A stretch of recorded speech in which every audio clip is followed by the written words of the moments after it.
people have heard that your network is your net worth? 5 of you. The rest of you haven't been around much, huh? Well, I believe that is a very true statement, because if you're trying to do real estate all by yourself, without a network around you to help you out, whether you need a contractor, you have a question, you need a deal, you need money, you just need somebody to go bitch about it, you need a network to do that with. We go to Investors on Wednesdays, right? Yes. We come here on second Tuesday. We go to Home Resource Network on Tuesdays. We go to the Northland Investors meeting. We go to Landlords. That's our network, and they will help you through anything and everything. So I hope you'll all join our network, and we will all grow together. I have a question for the people that come regularly. Is Kyle really that tall? Well, or is it just the picture? Because he really is standing next to these 2 fine ladies, and I'm like, I didn't know he was 2 feet taller than everybody else. Okay, what did I do? I put extra stuff on my PowerPoint. Why be a part of the MAREI network? It didn't translate from Canva to PowerPoint. That's the problem. So why do you want to be a part of MAREI and our network? One is the network is your strategy. These are all things from ChatGPT. I asked ChatGPT why. And it had some bullet points for the network is a strategy. So investing in real estate, your success doesn't depend on whether you're a flipper or a wholesaler, or if you do notes, or if you're doing subject to. It's, do you have a network around you to help you do all those strategies? The next bullet point they gave me is the right room changes the outcome. So if you're in a room of people that aren't givers, that won't help you out, they're all about what's in it for me, they're probably not going to help you. That's the wrong room. The right room will change the outcome of your success. And your rooms create leverage. We were talking this morning at one of my meetings about borrowing money against our properties, that we're leveraging our properties, but you can leverage your network. I do something for you, and you can do something for me. We'll help each other out. So we're going to build our relationships here at MAREI. Does any of that make sense? Yes. yes. Yes, ma'am. Did ChatGPT get it right? Yeah. Because sometimes it makes up weird stuff, and I'm like, I don't know what you're talking about. So some of the people that you might network with is all of our volunteers. All of these folks up here are real estate investors. Every one of them. They invest in real estate or work in the real estate investment arena. Our regulars. So how many people in here have done at least 5 deals? Let's just see a stand up. So I just want to see, stand up. We want to see how many people are doing deals, have experience. Okay, add 10 people, because there's 10 people that will not stand up. These are all experienced people doing deals. If you have a question and you come to these meetings, they will help you.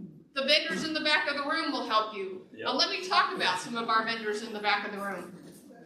The sponsors. Vendors is a bad word. They don't like it. Don't call them vendors. They are MAREI sponsors, because they're part of the community. All right. And I had somebody the other day said, nobody wants to come back to my table and talk to me. They think I'm trying to sell them something. Well, of course they are. That's why they're here.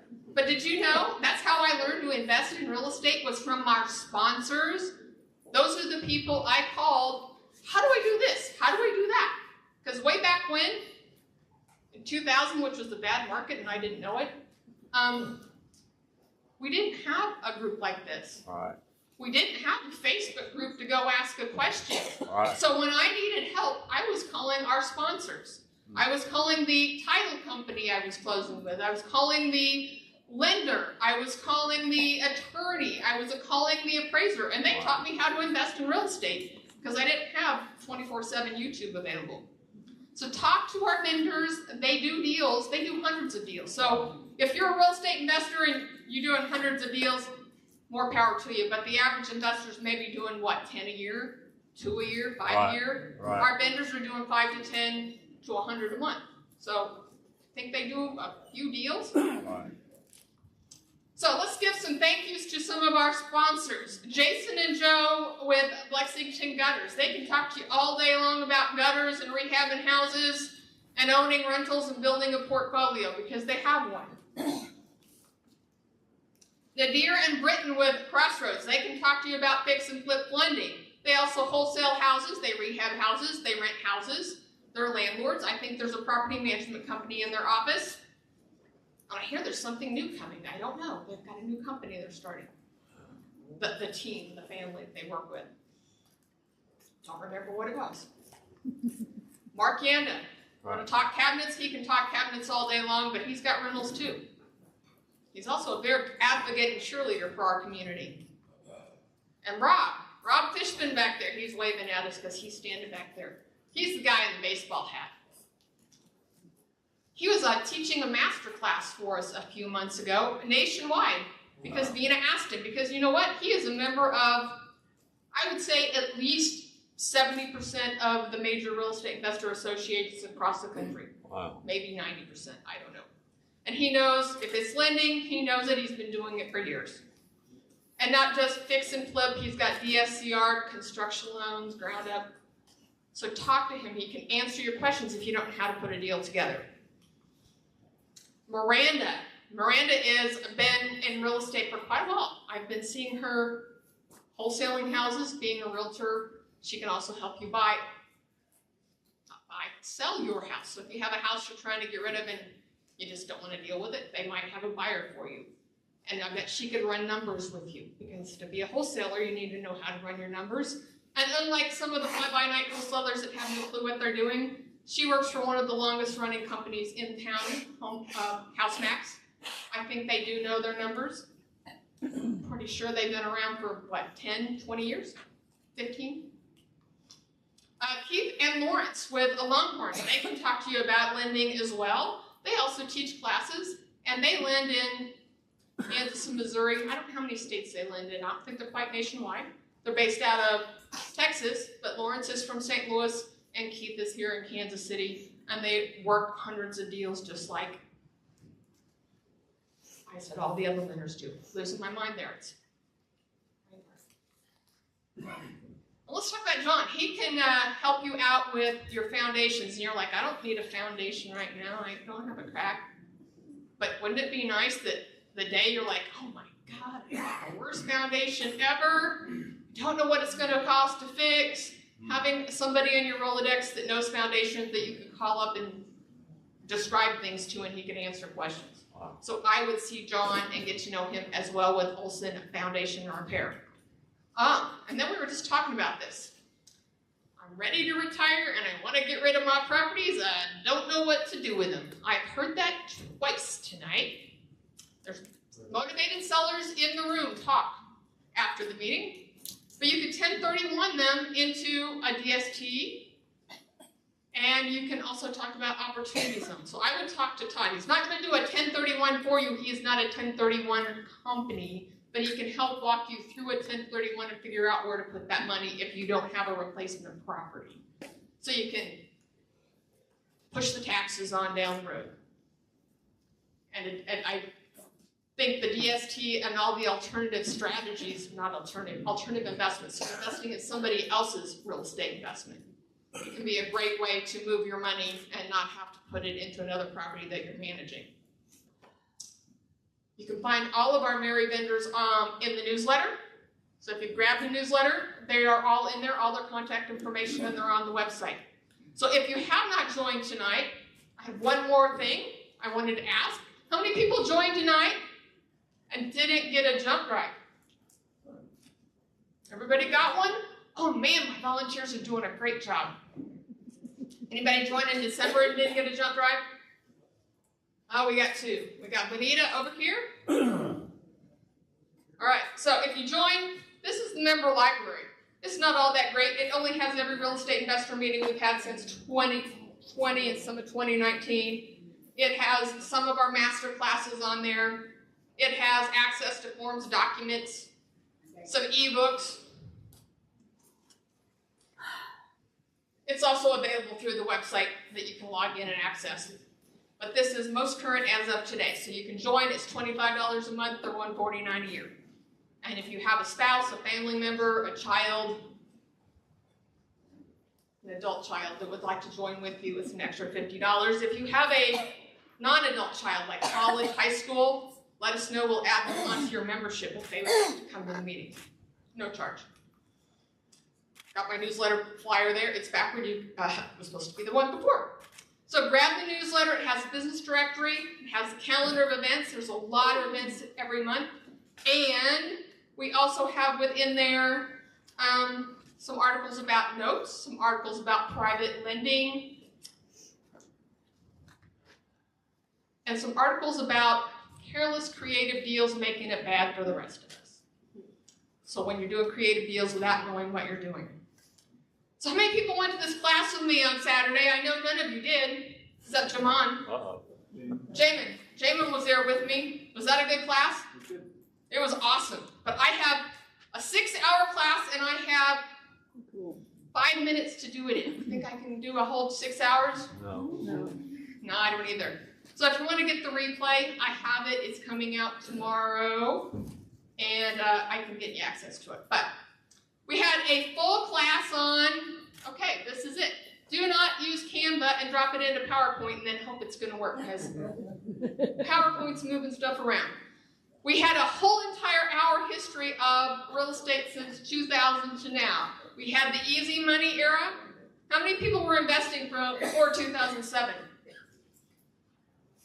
And what did you think when you were seeing 125% loan to value? Wow. We're gonna crash and burn. I did love it. I don't remember what the real name was. We called them liar loans. You basically signed your name on a document and said, I made this much money, and they would give you the loan. Stated income was a lie. Stated income. Stated income, liar loan, that's it. Uh-oh. That's why the values of houses were going crazy. Yeah. That and the federal, Kansas City, Missouri, rehabbed an $89,000 house for $1.5 million or something like that. But that was something else. So during the easy money era, they also had, they were playing fast and loose with fraud, because fraud was legal back then. At least that's what I've had many title companies, appraisers, and lenders tell me, that it was, oh yeah, everybody does it. I'm like, yeah, that doesn't sound right. And then we had the big crash because everybody was doing things wrong, and we got rules, new rules, more stringent rules. That's why I think we have issues coming up, but we have a lot more rules now than we did back then, so I don't think we're going to crash and burn quite as bad as we did back then. I have some people that think we are, but I don't think so. And then we had the credit freeze. How many people were investing from 2008 to 2012? Was there a hard money lender at a MAREI meeting or any RIA meeting in the country during that time? Maybe one. Nobody was lending to investors. We were bad. And the only way you could do a deal back then was have cash, Uh-oh. a small private bank, or be able to get creative. Wow. And that's where your notes and private notes came in. We did a lot of those, a lot of cash. Wow. And then we worked our way back up to being kind of normal up to about COVID. And then the government started printing money again. Prices of houses went through the roof. And while in 2000, if you had a pulse, you could buy a house. Wow. In 2021, if you had a house, you could sell it. Didn't matter what you wanted for it, somebody would buy it.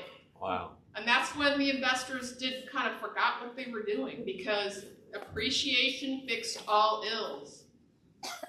If you screwed up on your numbers, didn't matter. The house was going to go up in value. You're going to sell it for $40,000 over list in 5 minutes. Wow. And then they raised the interest rates, and we're where we are today with very low inventory and very few sales. Houses are still selling in Kansas City, just not as fast as they used to. We've been watching the numbers at Winvestors every Wednesday, and the inventory is going up. And Michelle is telling us we're kind of near normal. Getting close to normal with a six months worth of properties for sale, and we're getting close to normal. We are seeing price reductions, but I think those price reductions are on houses that they were over optimistic, because they were they're still stuck in 2022 numbers. So the question is, are we in a recession? Maybe, maybe not. And will it be as bad as last time? We have a big discussion on interest rates and crashes on my Facebook page if you wanted to join in over the weekend. And this is where Kim ran out of time and started cutting screenshots out of Venus' presentation.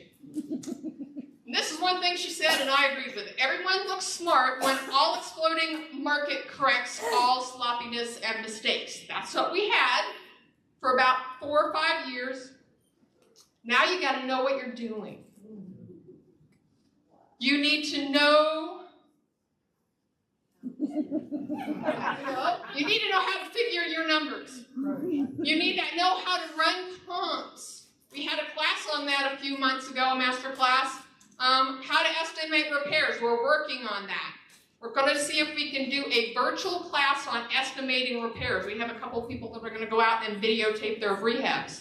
But we're hoping we'll have some home tours coming up in the spring. So if you've got a house you're rehabbing and you'll let 50 people come traipse through it on a Saturday afternoon, let us know. We can do a home tour. We got to learn our craft where there's no more seeing what sticks. You need to use your knowledge and your network to make deals and just don't go out and find them. What's easier now? There's motivated sellers again. Have you noticed that? You're getting more phone calls, more emails.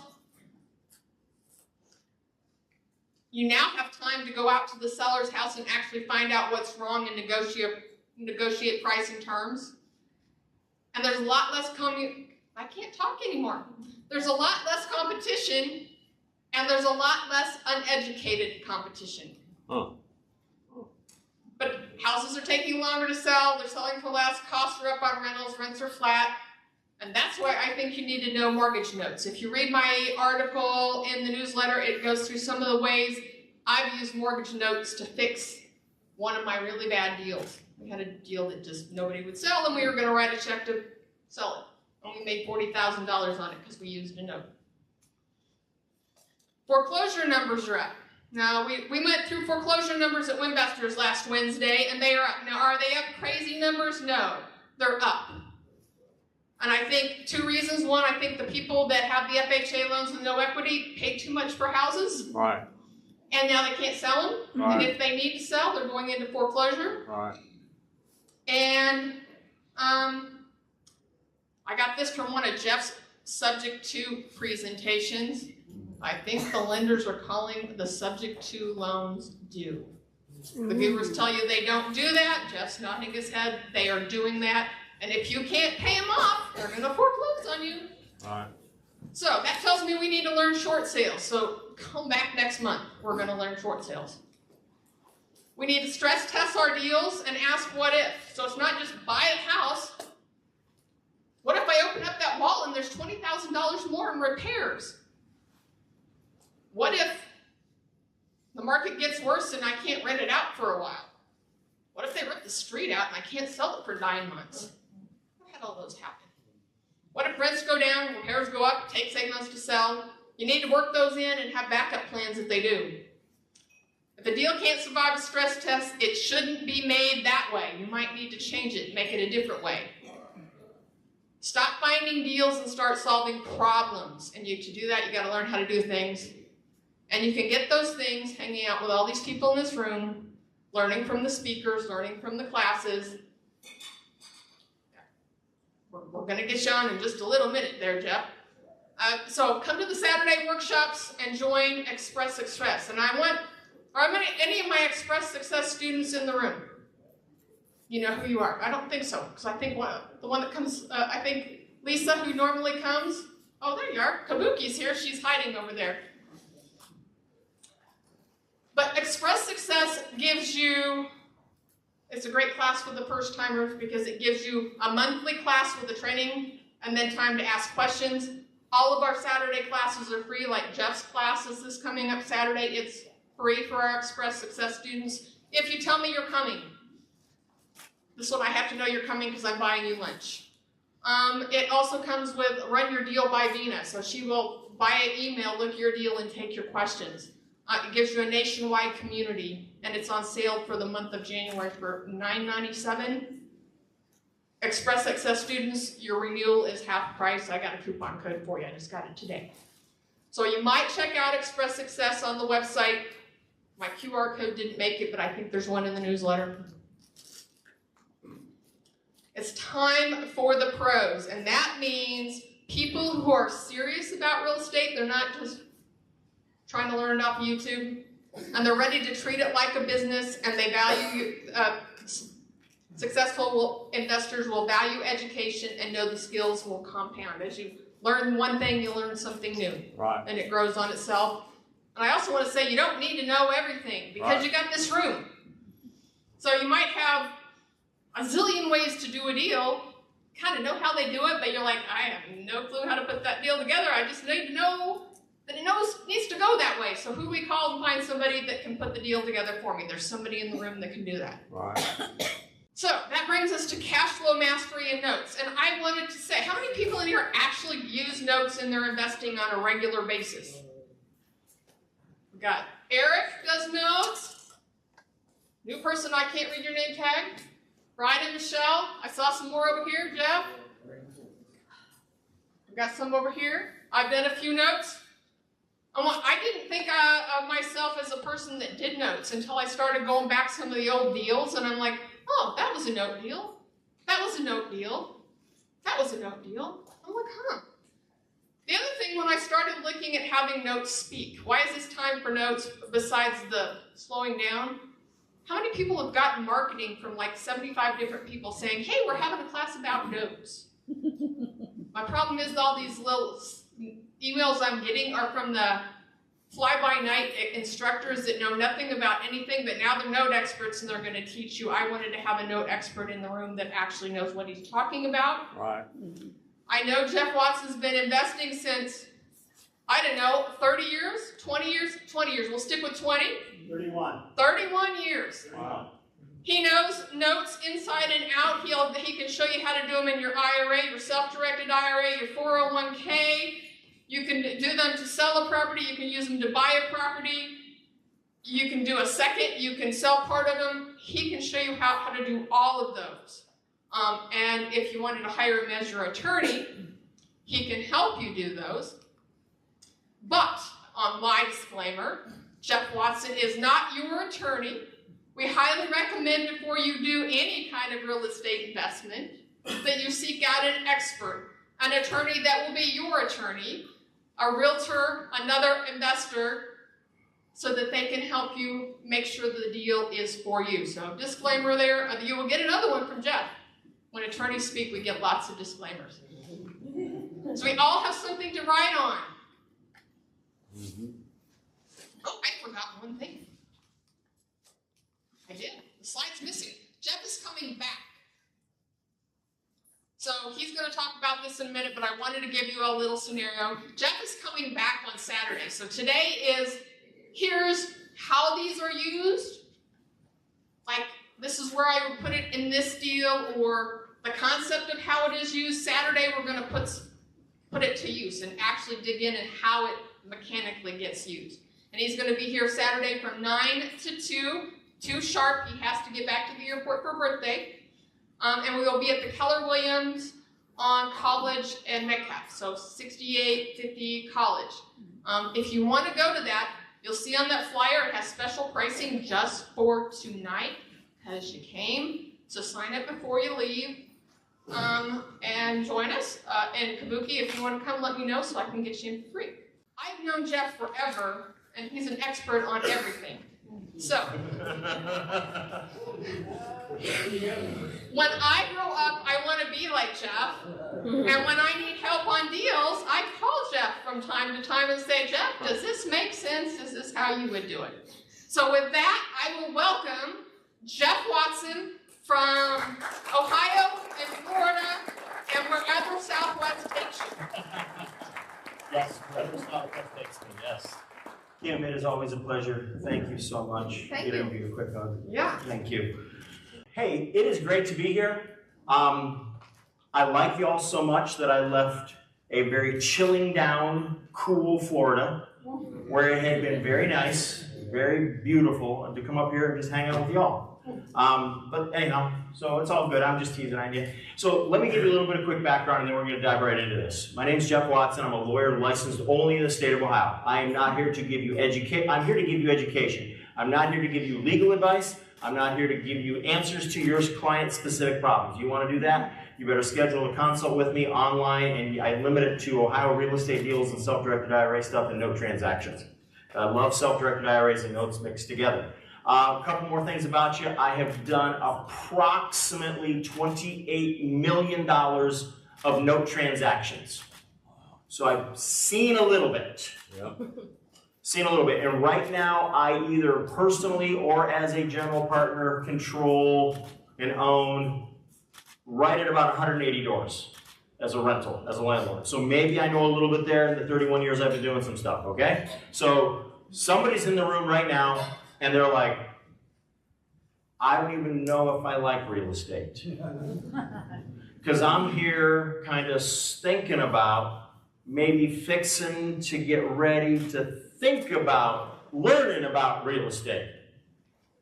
And if you are, I'm thrilled you're here. I'm absolutely thrilled you're here.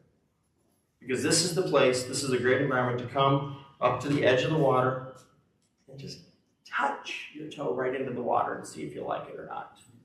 Is it warm enough? Is it cold enough? Is it moving too fast? This is a safe place for beginners, very, very, very beginners. Okay, so we want to make sure we're clear about that. Because I'm going to tell you, I have seen or made almost every do-it-yourself mistake possible out there. I have done some really challenging, brain damage, stupid deals. Because I refused for the first 10 years as an investor to believe that my network was my net worth. I'm like, I'm going to do it all myself. I don't need to pay anybody for education. I'm going to figure it all out on my own. This was before YouTube. This is before TikTok, Instagram. This is before social media. This was, it was an infomercial on TV. And you bought the course and you figured it out from there. Anybody with me on that? Yep. Yeah. Some of us are kind of dating ourselves, aren't we? Yeah. Yeah, okay. All right, so I like to help people do one thing, and that is build predictable monthly income. Awesome. I think that predictable monthly income is a great thing to have. How many of you, let me ask you this question, and I got to ask it this way, but I like to always use the Chris Voss technique of getting to know first instead of yeses, okay? I don't like all these yes questions. So how many of you think it's better to make the mistake yourself than to watch somebody else make it? Anybody? How many of you would rather watch somebody else go speeding by you on the freeway, hit a patch of ice, and they go spinning out, and then you know, whoa, I better slow down or not do anything stupid going over that bridge? How many of you would be in that camp? Great, okay. All right, so we're going to talk about the things to avoid you from spinning out in your real estate deals as you're looking for predictable monthly money. I mean, I don't know, there's two reasons I do real estate. Let me just be flat out with you. There's two reasons I do real estate. One reason I do real estate is because it gives me current predictable monthly money. The second reason I do real estate is because it's going to give my kids and my grandkids predictable monthly money. That's it. I don't do real estate because I love the smell of fresh cut lumber. I don't do real estate because I love walking into ugly, stinky houses. I don't do real estate because I like negotiating with other people. I don't do real estate because I like reading the nuances of a title policy. I don't do it for that. I don't like it because of all the crazy things you can run into with liens and title searches and insurance policies and all that stuff. I don't do it for that. I get good at it because I'm looking for one thing. What is that? Predictable monthly money. Is there anybody here that is interested in and likes to have predictable monthly money? Yeah. Okay, is there anybody here that says, no, you know what, Jeff? I am a roller coaster junkie, and I want the unpredictable inconsistency. Give me unpredictable and inconsistent, please. How many of you like to go to the same restaurant and get treated great one time and horrible the next time, and then you don't know, and then it's up and down all over the place? How many like that? Huh? No, we are all fans of predictable. Right. That's a reason why I love Chick-fil-A. That's another reason why I love In-N-Out Burger, is it is consistent and predictable. Right. Okay? So that's just what I do. Okay, so now, let me tell you a little bit more about me, so you understand where I'm coming from. I was born in a very rural, I grew up in a very rural area of Northeast Ohio. Geographically, it made no sense, but we, by an act of Congress, were designated as part of the Appalachia Poverty District. Made no sense. We were a couple counties away from the northernmost foothills of Appalachia, but anyhow, we were there. I managed to get to Cleveland, Ohio, and go to law school, by the grace of God. And I was very happy being a small-town lawyer. I did my 13 years in downtown Cleveland, learned how to play with the big boys, and I was ready to get out. So I moved back to the small town where I grew up, and I was just a small-town lawyer, just grinding it out, having fun. I had my big city clients, and I traveled for them and so on. And at the same time, I'd been doing real estate, because real estate was the answer to swapping hours for dollars. How many of you right now, the only thing you got going on in your life is just swapping hours for dollars? I don't care if you're driving for Uber, DoorDash, if you got a job on a production line, I don't care if you're, whatever it is, you're swapping hours for dollars. Anybody? Right. Nobody? All of you are unemployed? None of you have a paycheck or a W-2? You're all financially independent? You all hit the lottery? All right, okay. So anyhow, but we were doing short sales, and Kim referenced this before. We started doing short sales, and we got very good at them in 2004. Because the market tipped over in Cleveland, Ohio area in 04. The rest of the nation didn't find out about it until 7 or 8, but we tipped over in 04. So I got really good at short sales, and I came up with a better way of doing short sales. And I wrote the paperwork on how to do it. And I went from being just a small town, nobody knew my name lawyer, to all of a sudden now I was one of the most popular guys in the real estate investing space. Why? Because I figured out a better, simpler way to do a deal. And so I spent 12 hours a day, 6 and 7 days a week, with a phone glued to my head. I figured out how to work 7.5 days a week. You're looking at me like, how did you, what? Here's how I would do it. I would work as a lawyer Monday through Friday. Real estate in the evenings, real estate in the mornings. Saturday, I would fly out somewhere, usually to the West Coast, and I would speak and teach on real estate. I'd fly out on Saturday, I'd speak and teach on Sunday, and I would red-eye back on Sunday night from San Francisco, San Diego, Los Angeles, Phoenix, Portland, you name it, I would red-eye back from those cities, and I would land in Cleveland, Ohio at 6 a.m., and I'd be in court at 9 a.m. on Monday morning. I got my 3.5 hours of sleep, first class in United or at Continental at that time, and that's how I did it. Wow. That was no fun, but that's what I did, because I had this problem. I had a bunch of inconsistent, unpredictable income coming in with all of these mortgages and notes and rental properties that I built up. So I had this problem. So I missed my kids' moments. I missed a lot of things. I needed predictable income. One day I'm sitting in a seminar, because I'm a real estate junkie. I'm sitting in a seminar in Denver, Colorado. And this guy with this different and unusual southern accent is talking. And Brian and Michelle know exactly who I'm talking about. And it was like all of a sudden, time stopped. It was one of those few times in a real estate seminar where the missing piece of information that I've been looking for so long finally showed up. Wow. And I realized that doing short sales was like being the little boy in the orphanage with the cup, begging the schoolmaster, please sir, may I have some more gruel? Instead of being the schoolmaster, deciding who gets how much and how to feed the most people possible. When I learned you could buy those defaulted notes at a discount rather than try and discount it with the bank when you're trying to buy the house, you just removed all the complexity of the house out of the deal. It was like, I'm done with short sales. I'm done. I quit. No more. Don't talk to me about it. I'm not updating my paperwork anymore. I'm out. Bye. Gone. Notes is where I want to be. Okay? So that's my story. Enough of it, at least. So I needed to get that predictable income, and notes was the way I could do it, because then I could control what I was doing. I wasn't dependent on anybody else. Now, I've touched on this already a little bit. I just want to know, this is the audience participation portion of the presentation. And there is a reward, a good reward for some of you who participate, okay? Who in this room is brand new? Brand new. Okay. Great. Who in this room is like me? You're a landlord, you got more than 10 doors, and you're getting a little tired of inflation and insurance companies drinking your milkshake and eating your lunch. Anybody? Okay, there's a few of you in the room. Great. All right. How many of you are my favorite species of real estate investors? You're what we call deal hustlers. You're either wholesaling, you're assigning, you're fix and flipping, you're building from ground up and selling on spec. How many of you are that? All right, and then there's a significant portion of the room that has not raised their hand yet. So who has not yet raised their hand? So you're not brand new. You're not a tired landlord. You're not a deal hustler. What are you? In between. In between. What'd you say, sir? Complacent. Complacent. That is a very honest answer. Would you stand up for just 1 second? Who said it? Come on, who said complacent? All the way in the back. Okay.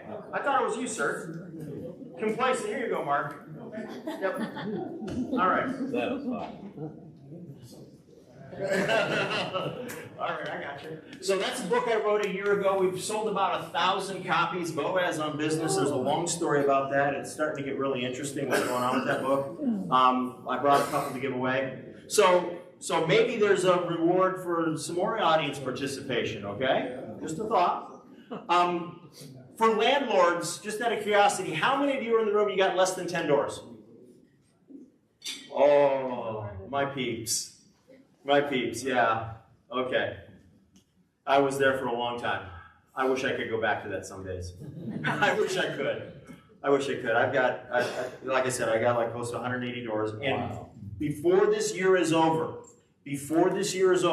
I will get it throttled down to about 20.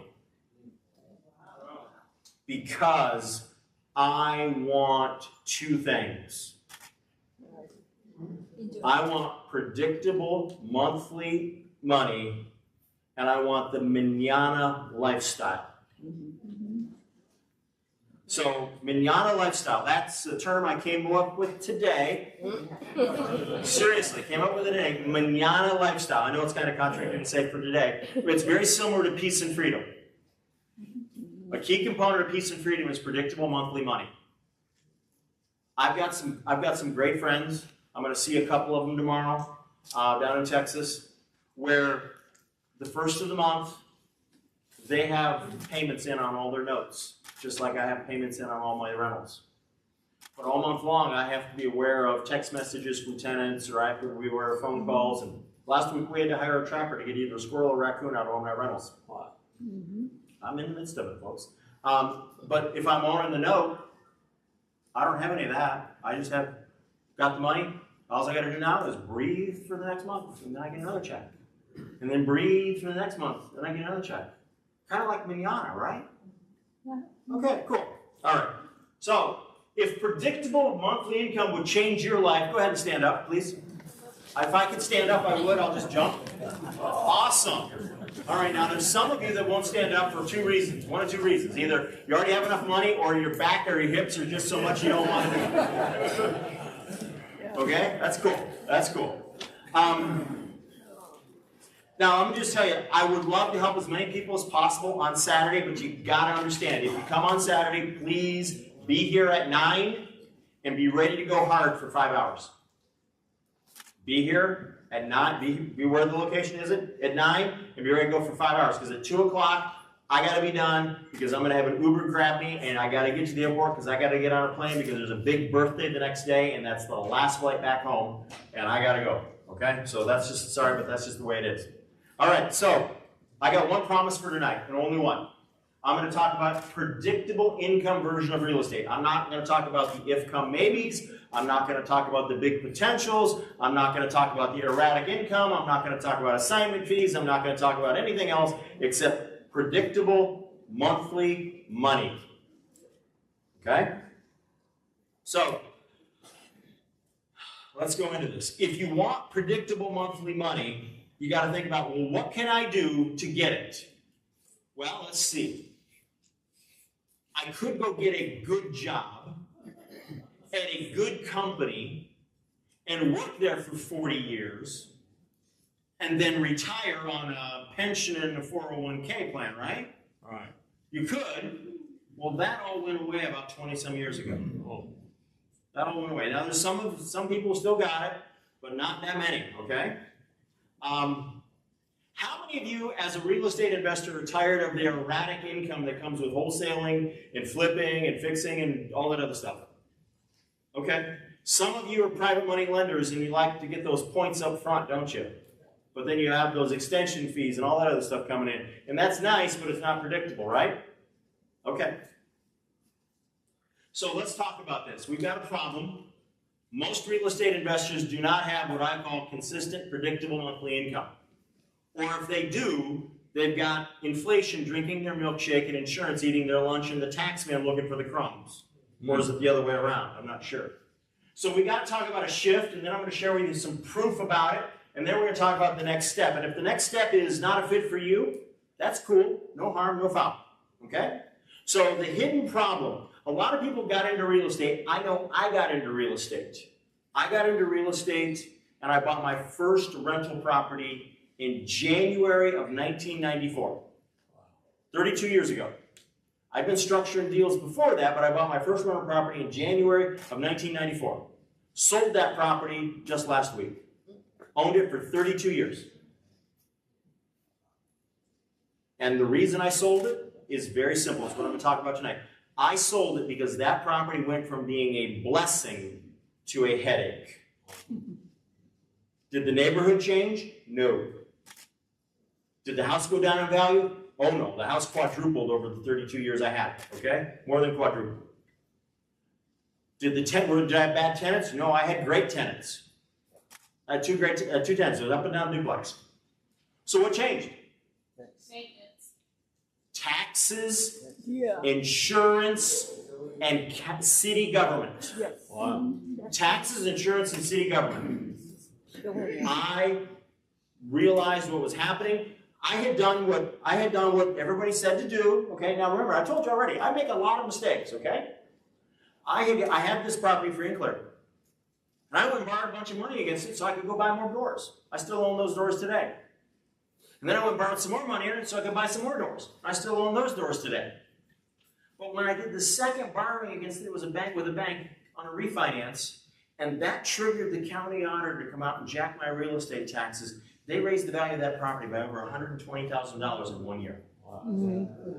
And so I got a notice from the bank that said, hey, Jeff, it's awesome that you've got this mortgage with us, but your new payment is now going to be $20 more per month than your gross rent.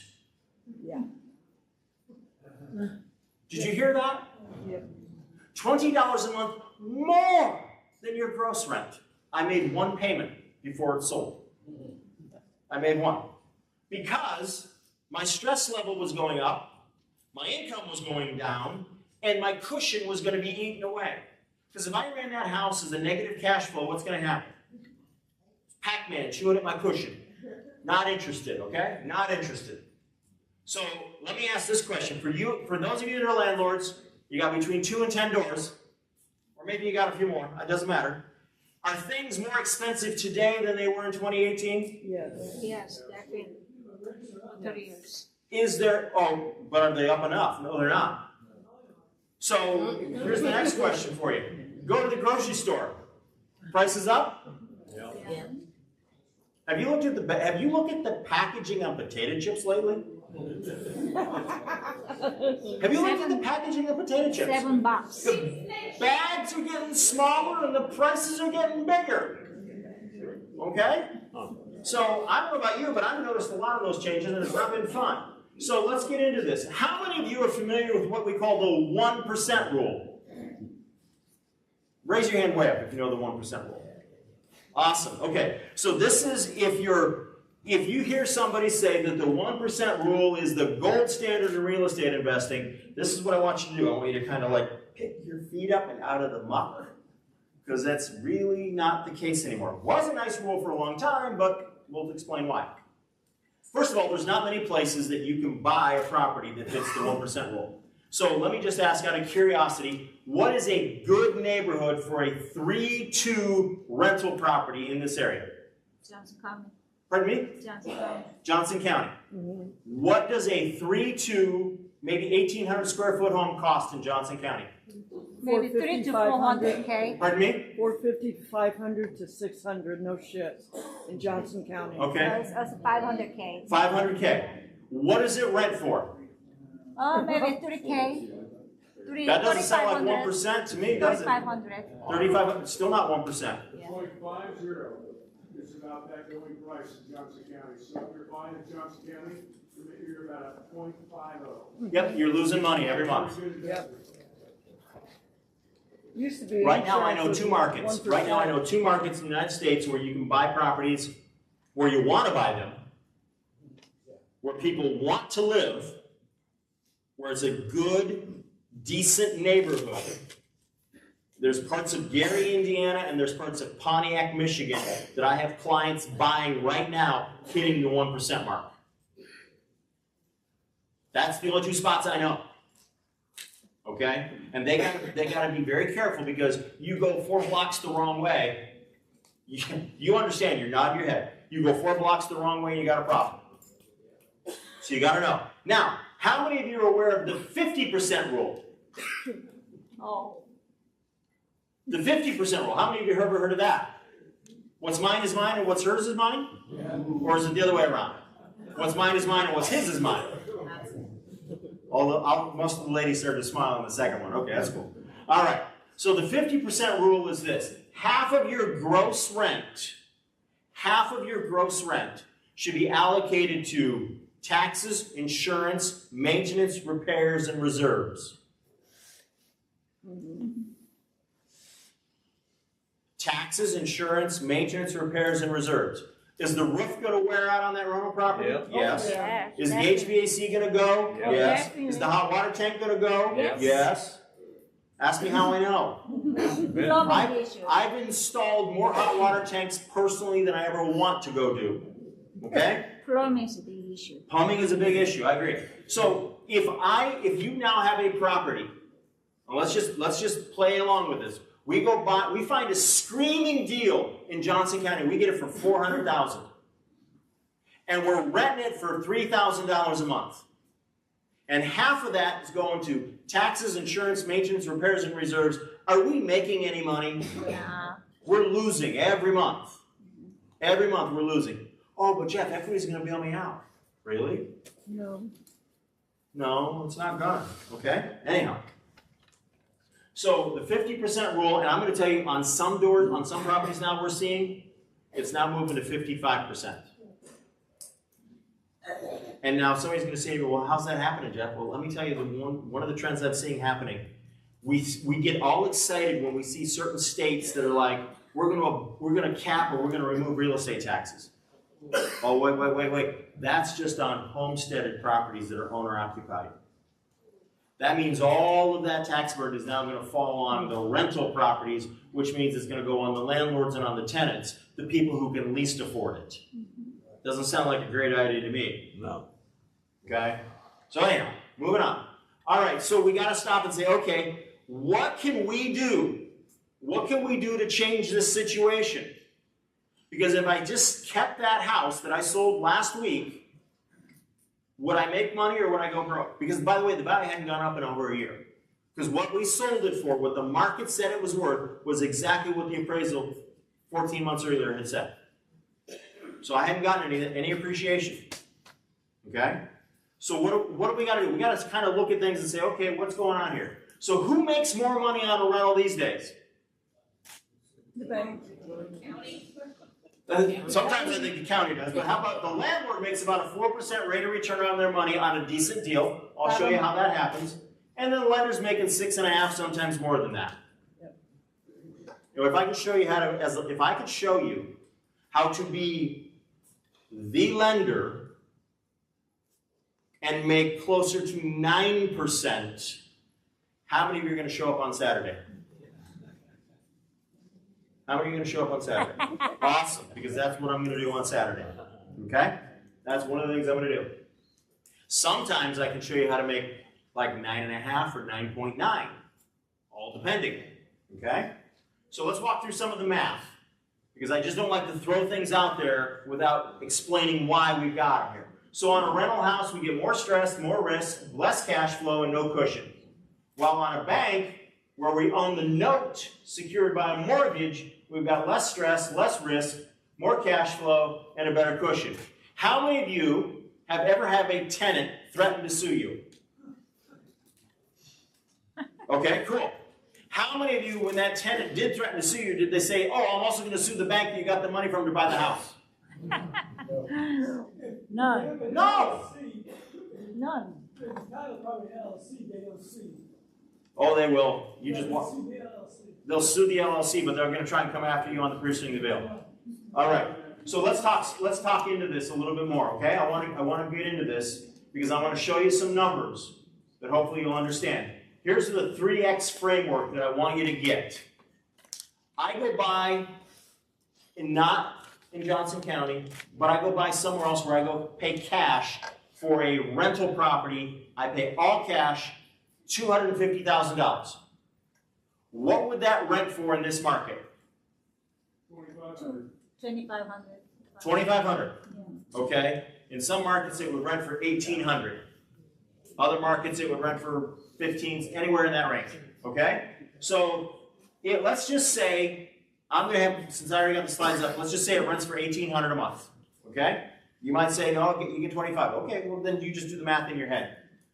If I use the 50% rule, I got $900 left over after taxes, insurance, maintenance, repairs, and reserves.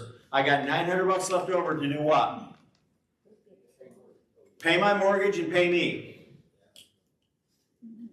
Now, who do I really want to get paid, me or the mortgage? I really want to make money, so okay.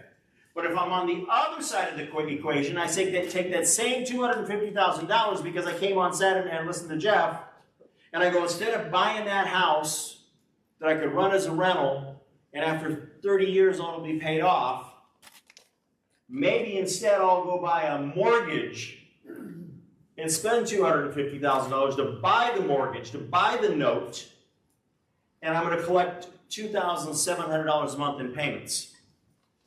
Oh, like a good deal.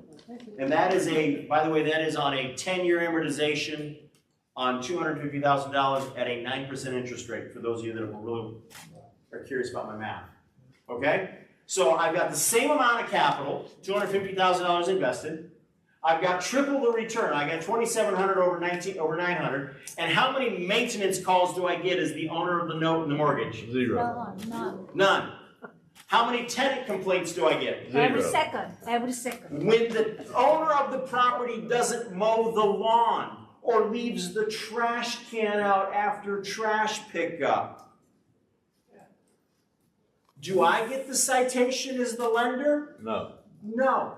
Did that happen to me as a landlord in the city of Cleveland? Yeah. Yes. Lots of them. So it's a no thank you. Okay? So, I'm a big fan of finding ways to have predictable monthly money with less headache, more peace and freedom. So let's walk through the value of a deal. We got a $350,000 house that somebody has some equity in and they put some money down. Okay? And I can now go buy that note and mortgage for $250,000. Does anybody see what's on the screen, but there's no words for it? Or what? Not a loss. The house is worth $250,000 and I bought the mortgage. The debt on it's We $250,000. gained 100K. Gained 100K. There's a $100,000 cushion. Right. There's a $100,000 difference between what's owed to me on the note versus the value of the house. Because I went out and bought the note and the mortgage for $250,000. The house that secures it is $350,000. So there's a $100,000 cushion. So I didn't lose it. It's the owner's, quote, equity, but it's me as the owner of the note in the lender position. It's my cushion. All right. Wiggle room. It's wiggle room. I like that. I like that a lot. Because what is that wiggle room going to be good for? Well, we'll talk about that. Yeah. Okay? So that's my cushion. That $100,000 in cushion for my note investor. Now, it's their equity. That's great. It's their money. If they keep paying on time, that's fine. I'm just going to keep, every month, going to get my payment and breathe. High stress, man. High stress. Get my payment and breathe. Get my payment and breathe. And can anybody handle that? Is that complicated? No. Good. They don't pay. They don't pay. Oh, I almost want them to not pay, but I'm too kind. I'll explain why. Okay? That cushion lowers my risk. But the first question I always get is when they don't pay. It's like you knew my slide was coming. Okay? The first thing that happens is I have a professional loan servicing company that's licensed to do business in either Kansas or Missouri, and they handle it for me. They make the phone calls, they send out the letters. What do? I just see what they're doing. I have that $100,000 cushion to protect me. Now, I'm going to see one of three outcomes when they don't pay. Okay? It's like the old-fashioned Fram oil filter commercial. Pay me now or pay me later. Okay? Or as I like to say to one lady when I queued up Toby Keith, how do you like me now as you're being moved out of the house? Uh-oh. Because we foreclosed. So I can either do a catch-up, they'll get caught up, they'll get their tax return in, they'll go get money from a 401k, something will happen, and they'll get caught up. We'll work out a modification. I'm working out a modification right now on a commercial loan I have in downtown Cleveland. The guy has had a heart attack. He's had some issues going on in his family. We're working out a modification on it. This loan has been a challenge from inception. I should say challenge since COVID, but we've been making money on it, so we're fine. Or the worst case scenario is I take back the house. Let's just say I take back the house, and by the time I get the house back, I don't have a $100,000 cushion anymore. Half my cushion is gone. Is that bad? No. So I spent $250, and now I got some extra headaches, and now I got to go through a lawyer, and I got to use my servicers, got to hire the lawyer and tell the lawyer what to do, and I have to walk them through all that stuff, and I explain it, and I give them all my paperwork showing I bought the note, and I've got the mortgage, and it's in my name, and so on, and they go to foreclosure, and now I got this house. For what? It's $300, maybe it's beat up a little bit. What do I need to do with that house? Can I call a real estate agent friend of mine and get it back on the market? Really? Yeah. And sell it again? Or sell it? I could. Or Good. redo it. Yeah. So, I mean, banks have been doing this for close to 200 years. Now, I just had a curiosity. The tallest buildings here in Kansas City, what names are on those buildings? Insurance, health. Is it an insurance company or is it a bank? Bank. No, Both. it's both of them. Did you know banks and insurance companies are doing more and more and more of this? But anyhow, maybe they know something we don't know. Now, do you want can I just go off script for just 20 seconds to 2 minutes? Yeah. How many of you have ever taken a look at and studied, and Brian and Michelle, don't answer this, an amortization table? Oh, all the nerds in the room, you just got me so excited. Oh, you got me so excited. Oh, yes. Because what happens for the first 5 to 7 years on an amortization table? Say that again? Oh, I heard a lady in the back. Who was that? Who said almost all interest? Yeah. There you go, Cassie. Somebody that, what do you do, Cassie? You wake up in the middle of the night and you go check your amortization schedules and see just how much interest you got coming? No, I write mortgage loans for a living. Okay, so you get it. I'm having fun with you.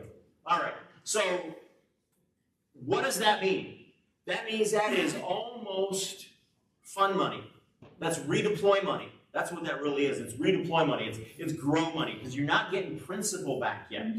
You've got 30 years over which they're giving you back that $250,000, but you've got all that interest income coming in. That's why you're getting so much more. That's why you're getting 3x over if you're the guy dealing with the tenants, the toilets, the turnovers, the trash outs, and the termites. Okay?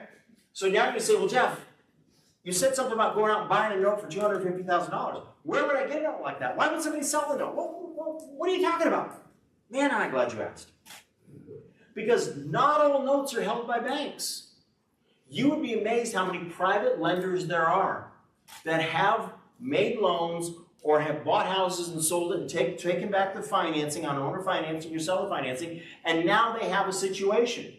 They're an investor, they're not a bank. They don't have a huge portfolio. They want money for their next deal. So what are they going to do? Sell them. They can't belly up to the Federal Reserve window and take on another $20 billion. So they got to sell a note Right. and go put the money out to work. Okay? So that's what they're doing. And so when you can go buy that note, and I'll show you some, I'll use the word, I'm going to show, on Saturday I'm going to show you a couple of sexy things to do with that note when you buy it, to where you get most of your money back right away. Okay? And you can earn predictable income. And sometimes you can go like, I'm going to do this with my IRA, and since I'm 50 years old and I can't retire I can't touch the money in my IRA for another 10 years, I think I'm going to go ahead and do this deal in my IRA. And so for the first 10 years of payments, it really doesn't matter. But the back end shows up in my IRA when I can start taking the money out. Not a bad day. All right, so let's see what we got up on here. So there's a scaling advantage that I want you to understand. From a headache perspective, 55 single doors is the equivalent of 1,000 notes. Wow. From a headache perspective. Spreadsheets and servicers are a whole lot easier to deal with than 55 different tenants with 55 or plus different toilets with all sorts of different things going on, okay? So just something to keep track in mind. But now I want to show you, this is the really important part of the presentation. So if you've not been taking notes, please, this is the one I want you to do. If you've not taken pictures of screens, this is the one I want you to get a picture of, okay?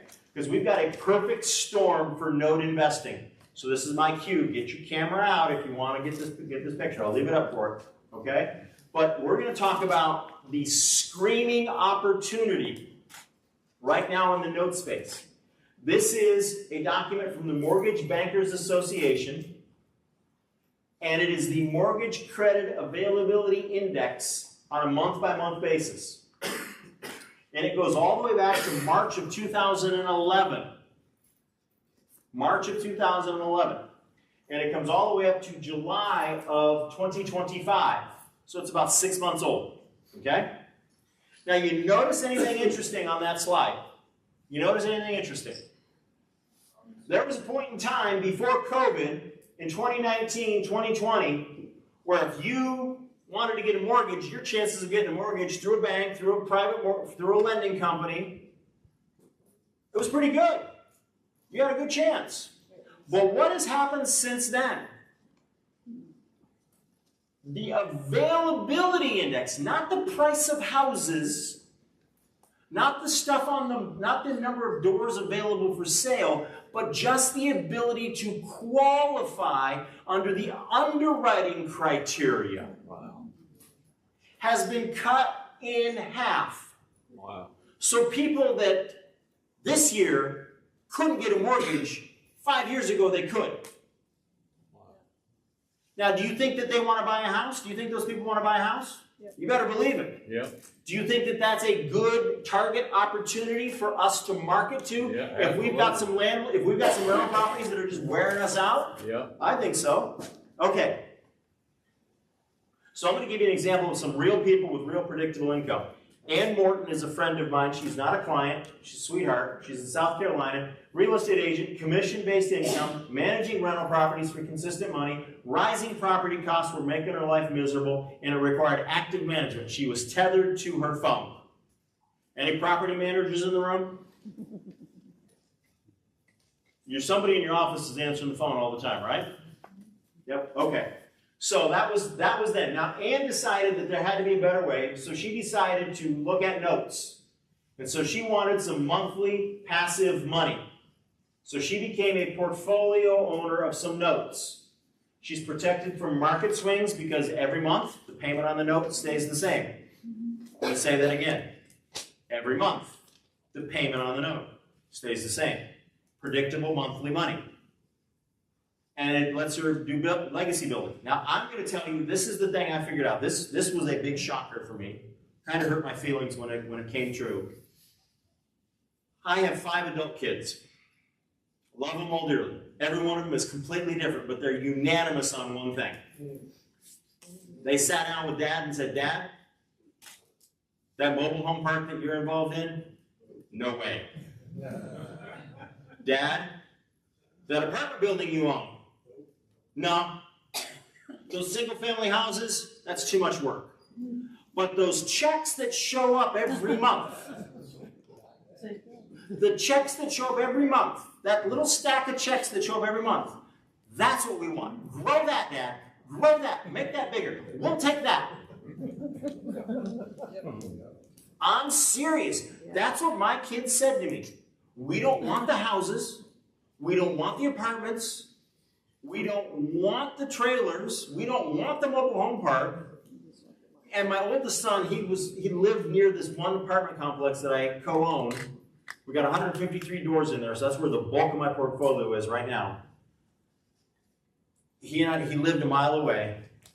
He walked it with me one day and he just stopped and looked at me and he smiled and he said, Dad, this is obviously the nicest thing that you own, but even this I don't want. I don't want it. And I mean, it's a Class A property and he does not want it.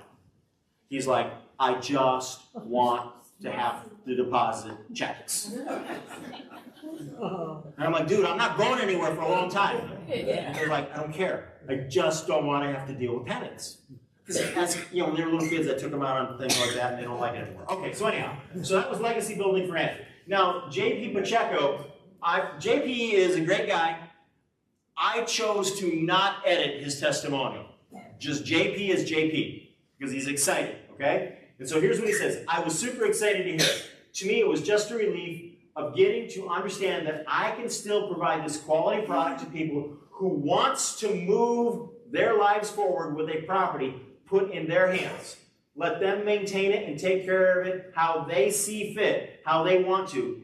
And then there's still opportunity for this cash flow for years to come off of this.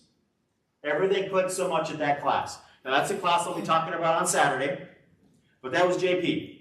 Didn't want to change a word that he said because JP figured out you can do this really important concept. You can start small and stack. You can start small and stack, okay? But now Monica's not only a friend, but she's a client. Monica retired early. She worked in this area in telecommunications for a long time. She wanted consistent monthly income, so she tried a couple of different things. She looked at rentals, like, no, Jeff, I'm not doing rentals. She looked at doing private lending, hard money lending. She goes, no, that's too much headache. It's too much turnover, too much risk. Not interested. Get my money back every 6 to 9 months. You have to put it back out again. Nope, no thank you. I want to live where I want to live, Jeff. My parents are in San Angelo, Texas. It's in the middle of nowhere. If I want to be there, I want to be there. If I want to go snowboarding, I want to go snowboarding. I'm like, okay, I got you, Ann. I got you, Monica. So then I want to help others succeed. So she's doing that now. She is also helping people inside a note school. But she has a portfolio of notes that give her monthly money on a consistent, predictable basis. She knows how to budget. She knows how to plan based on what her notes are giving her every month. Okay? So I got a question for you, and I don't want you to answer this out loud. But if you could, I'd like you to write this number down either on a piece of paper or put it as a note in your phone. Is there a number? Is there a predictable monthly money number that would fund your manana lifestyle? Write that number down. Is there, and maybe your peace and freedom lifestyle, I don't know. Okay? I'm close to my number. I will hit my number in the next 5 years. And then it's peace, y'all. Watson out. I live where I want to live. I set a goal in 2010 that when I wake up in the morning and I look out the window, I want to see palm trees, salt water, and boats. And 8 months out of the year, that's where I live. I don't have the sand close enough to the door of my house yet, but we're working on it, okay? But I set a goal in 2010. Did I get it right away? No. It took me, from 2010, it took me 22, 23 years to get that goal. No, I'm sorry, no, 13 years to get that goal. 13 years, because in 23 I finally got what I wanted. All right, so anyhow, moving forward. You don't need a ton of money to start. There's a lot of people who are buying notes right now. For many of them are under $75,000 a note, but they have that consistent monthly money. On some notes under 30K, some notes even under 15K. I did one note deal where we bought the note for $300. Wow. Oh, wow.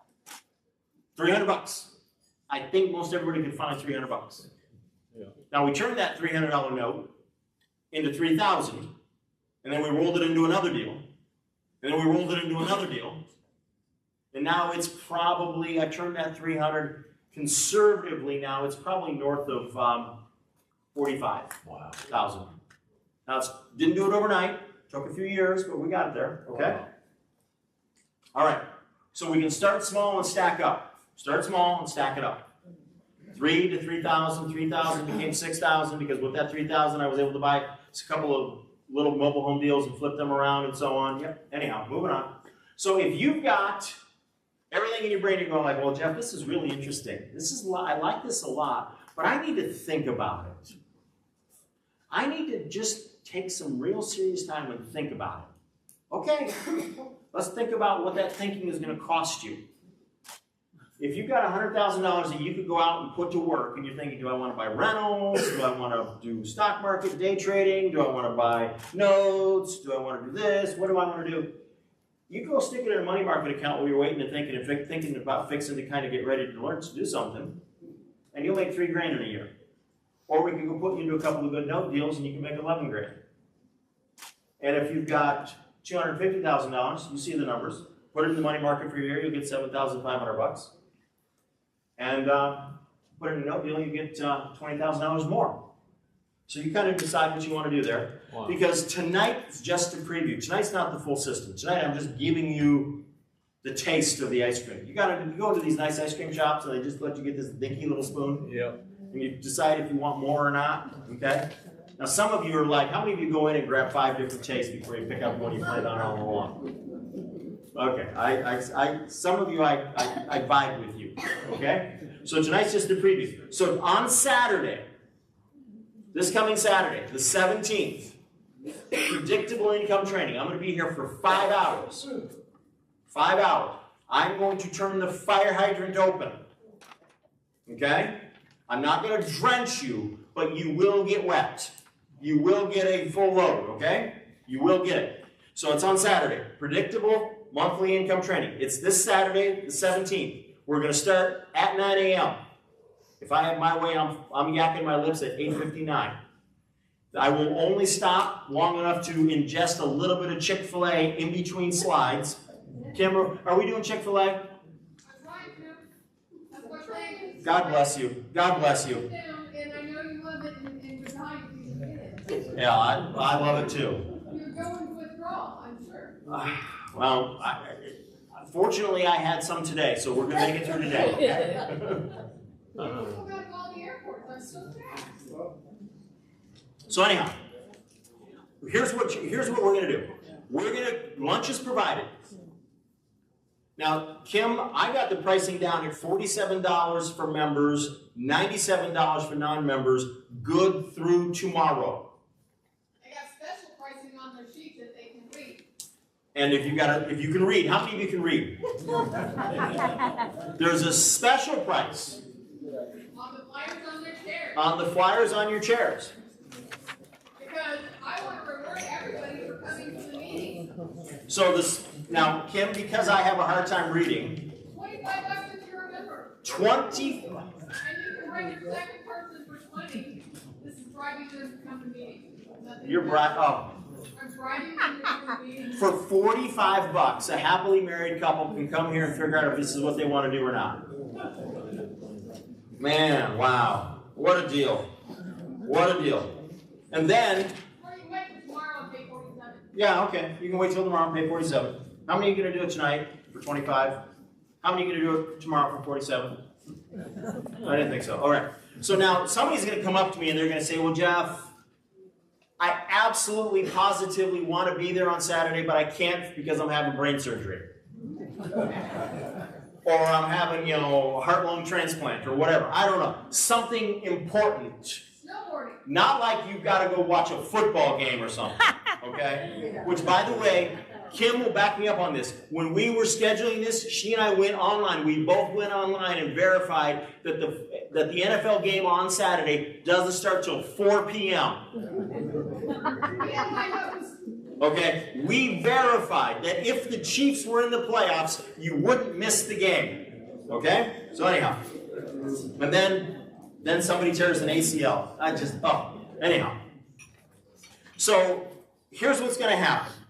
On Saturday, one of three things are going to happen. You're going to learn what we've been talking about in greater detail, a lot greater detail. You're going to see it. You're going to be able to do some math and some numbers. And then you get to pick your path. How many of you like to be able to pick your path? How many of you love optionality? Great. Optionality is a good thing because when you then can decide, okay, I've skimmed my foot through the water, I'm now up to my knee, I'm not going to do it, or I'm all in. Either way. So what we're going to do is I'm going to spend Saturday 5 hours on why being the bank beats being the landlord or the flipper. On why am I taking and looking at every one of my properties right now and deciding, am I going to keep it as a rental, or am I selling it, or am I owner financing it? Because I am looking for one thing and one thing only. The key ingredient to my manana lifestyle. Predictable monthly money. Okay? That's what I'm looking at. That's what we're going to be doing. So you got two choices. For Saturday, you can either come and learn the system. You can get a good look at the system and decide, okay, this is what I want, or maybe it's not what you want. Or you can go, you know, that guy was kind of, sort of, maybe a little interesting, but not that interesting. And I'm just going to try and figure it out on my own. Okay. God bless. We'll see in a dozen years. I mean, I was that guy. I was that guy. I know how painful that is, all right? So I'm going to ask you this. Can one note change everything? It absolutely did for me. One deal, I got hooked. Predictable income gives me freedom. It actually gives me peace and freedom. All right. And I can start small and stack up. How many of you think you could start with $300? How many of you think you could find $300 to do a note deal with? And if you could turn that note deal from $300 to $3,000, would that excite you? Yeah. Yes. And if you take that $3,000, you can go buy an ugly, crappy, beat-up mobile home and then sell it on owner financing terms for $7,000 and collect those payments. I've just taken my $3,000 to $3,000 to $7,000 and I'm off to the races. That's how I did this. Okay? I can start small and stack up. So with that being said, if predictable income, if predictable monthly money would change your life, please go ahead and stand up. And then if you do stand up, which you should, then I want you to secure your seat for Saturday, head back to the DAC table, and make sure you get, it's where it's $25 tonight instead of $47 tomorrow. And with that being said, thank you, thank you, thank you. Yeah. Thank you. Oh.